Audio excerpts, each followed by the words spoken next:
Hello, on the screen is a summary of what I will go over in this video. Make sure to watch to the end so you don't miss anything. Step 1.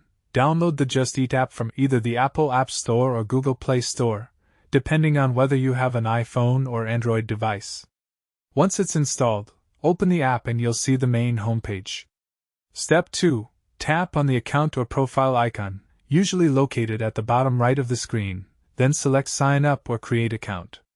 You'll be prompted to enter your email address or phone number as your login credentials.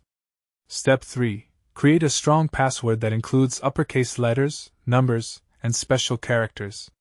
Confirm your password by entering it again, then proceed to the next screen.